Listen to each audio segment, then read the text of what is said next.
આમ બાધાઓ રાખી રાખીને છોકરા કરો, પછી પેટે પાટા બાંધીને એમને મોટા કરો, ભણાવો ગણાવો, એમના લગ્ન કરાવી આપો અને પછી બાયડી આવીને એમને લઈ જાય.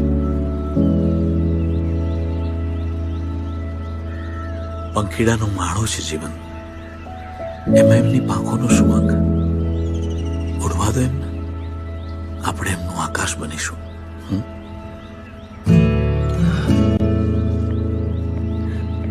અને આપણું શું? હું છું ને, હું છું ત્યાં સુધી તમને કંઈ ઓછું નહીં આવવા દઉં. પણ હા, મારી મા વિશે જો કંઈ કહ્યું છે તો જોવા જેવી થશે. હા હા, નહીં કહું હવે બાવળિયા. એ